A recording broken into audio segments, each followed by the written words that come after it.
అందరికీ నమస్కారం. Epic story లైన్స్‌కు స్వాగతం.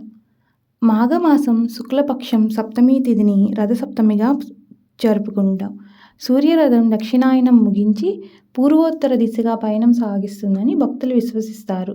మాఘసప్తమి మొదలు వచ్చే 6 మాసాలు ఉత్తరాయణ పుణ్యకాలం. అదితి, కశ్యప ప్రజాపతి దంపతులకు మహావిష్ణువు సూర్యభగవానుడిగా ఉదయించాడు కాబట్టి నేడు సూర్య జయంతి అని కూడా పురాణగాథలు చెబుతున్నాయి. సూర్యరథానికి కూర్చిన 7 గుర్రాలు 7 వారాలకు, 12 చక్రాలు 12 రాసులకు సంకేతాలు. సూర్యుడి పేరుతో ప్రారంభమయ్యేది భానువారం.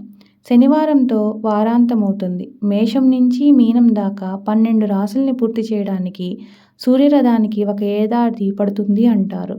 ఒకే సూర్యుడు 12 రూపాలు 12 పేర్లతో ప్రకాశించడాన్ని ఆ విరాట్ పురుషుడి నేత్రావధాన ప్రభావంగా పరిగణిస్తారు.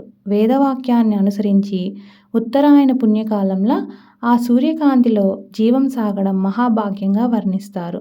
ఉత్తరాయణ పుణ్యకాలం కోసమే భీష్మాచార్యుల వారు అంపశయ్యపై ఎదురు చూశారు.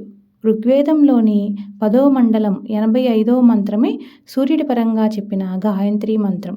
రోజు ఉదయం సూర్యుడికి ఎదురుగా నిలిచి నమస్కరించే ఆచారం అనాదిగా వస్తోంది. సూర్యోపాసకుల నిత్య జీవితంలో సూర్య నమస్కారాలకు ప్రత్యేక స్థానం ఉంది. ఆరోగ్యాన్ని ప్రసాదించే సూర్యుడికి యోగాభ్యాసం చేసేవారు పెద్దపీట వేస్తారు. రథసప్తమి నుంచి వాతావరణంలో మార్పు కనిపిస్తుంది. ఉష్ణోగ్రత క్రమంగా పెరుగుతుంది. ఉగాది నాటికి ప్రకృతి కాంత సొగసులు సంతరించుకుంటుంది. పంటల పండగ సంక్రాంతి తర్వాత అవతరించే రథం పండుగ ఇది. రథసప్తమి నాడు ముంగిట్లో రథం ముగ్గులు సుందరంగా కనిపిస్తాయి. ఆ ముగ్గుల నడుమ పిడకలు వేసి సూర్యభగవానుడికి ప్రియమైన పాయసం వండుతారు. పిడకలపైన పాలు పొంగించడాన్ని సిరుల పొంగుకు సంకేతంగా భావిస్తారు.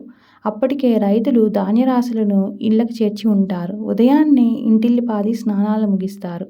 గాయత్రీ జపం, ఆదిత్య హృదయం, సూర్యాష్టకం, సూర్య సహస్రం వంటి స్తోత్ర పాఠాలు వల్లిస్తూ పూజలు చేయడం ఒక రివాజు.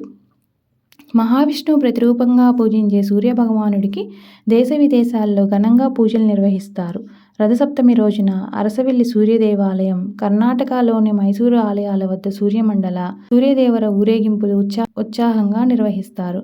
మంగళూరు వీర వెంకటేశ్వర స్వామి కోవెలలో రథోత్సవం వైభవంగా జరుగుతుంది. తిరుపతి క్షేత్రంలో మలయప్ప స్వామిని రథసప్తమి నాడు అలంకరించి శ్రీదేవి భూదేవి సమేతంగా సప్తవాహనాలపైన ఊరేగిస్తారు. తిరుమాడ వీధుల్లో స్వామి సూర్యప్రభ, చినశేష, గరుడ, హనుమ, చక్రాసన, కల్పవృక్ష, సర్వభూపాల వాహనాల్ని అధిరోహించి నయనానందంగా విహరిస్తారు. ఏడుకొండలవాడు సప్తవాహనుడై సప్తాశ్వ సూర్యుడిలా ప్రకాశిస్తాడు. సూర్యుడి దేవాలయాల్లో కోనార్క్, విరించి నారాయణ క్షేత్రాలు ఒడిశాలో, మొధేరా గుజరాత్లో ప్రఖ్యాతమైనవి. విదేశాల్లోనూ సూర్యారాధన కొనసాగుతుంది. అందుకు జపాన్, చైనా, ఈజిప్టులు ఒక ఉదాహరణ.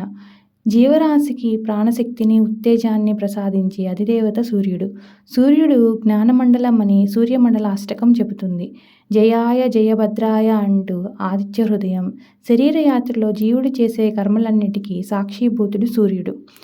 బాహ్య ప్రపంచాన్ని వెలిగించడంతో పాటు అంతరంగంలో ఆవరించిన అజ్ఞాన అంధకారాన్ని తొలగించే జ్ఞానదీపం రవిబింబం. ప్రత్యక్ష దైవంగా సూర్యుడిని ఆరాధిస్తే పరబ్రహ్మ సాక్షాత్కారం కలుగుతుందని సాధకుల ప్రగాఢ నమ్మకం. అందుకే సూర్యుడు సూర్యనారాయణ స్వామిగా రథసప్తమి నాడు పూజలు అందుకుంటున్నాడు.